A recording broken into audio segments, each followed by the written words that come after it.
Ta slovesnost ni zgolj samo ene vrste druženje, tudi nekaj več. Povejte nam kaj.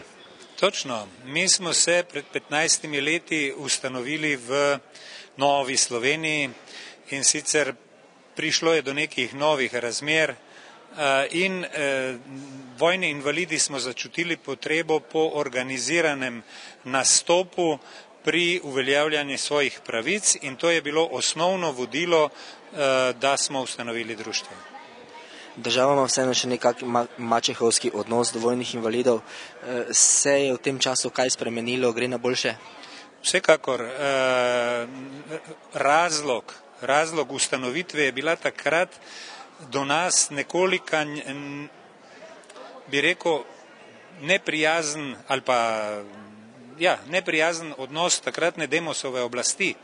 In mi smo ustanovili društva in pa tudi zvezo, predvsem z namenom zagovarjanja naših pravic.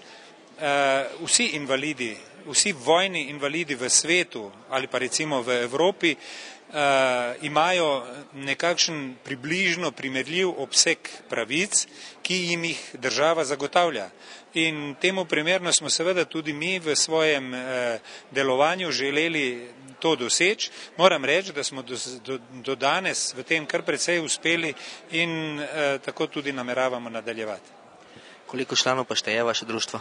Naše društvo šteje 423 članov, s tem, da pri nas združujemo vojne invalide in sicer vojne invalide iz vojne vojaške invalide iz narodno-osvobodilne vojne, potem vojne vojaške invalide iz vojne za samostojno Slovenijo in pa vojne mirnodobne invalide.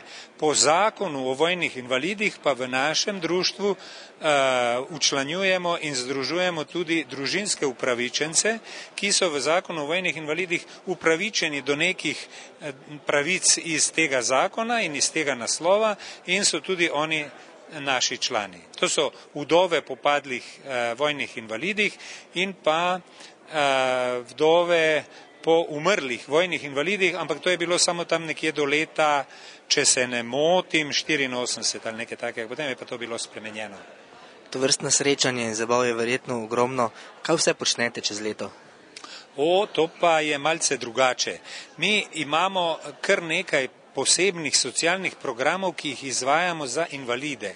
Mi smo namreč v prvi meri invalidska organizacija in sicer smo pridobili status reprezentativne invalidske organizacije, v kateri izvajamo načrtno programe posebne socialne pomoči in v teh programih trenutno v lanskem letu, recimo zdaj smo v današnjem poročilu poročali, da smo v lanskem letu izvajali 14 programov. Letos mislimo to še malce obogatiti in bomo imeli 16 posebnih socialnih programov, od zdravstvenih, informativnih, od usposabljanja, od posebne socialne pomoči, od nege in skrbi na domu in tako naprej, do enega, ki se resnično pa imenuje družabno življenje, pravzaprav posebni socialni program družabnosti in kulturnih dogodkov, v katerega bi lahko to današnjo slovesnost umestili.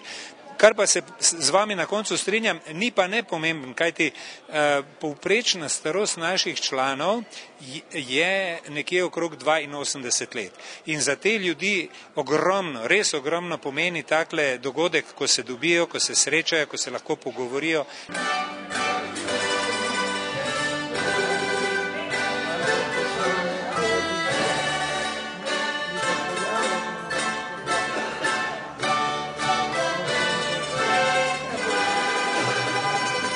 Društvo vojnih invalidov je danes v Narodnem domu priredilo srečanje svojih članov.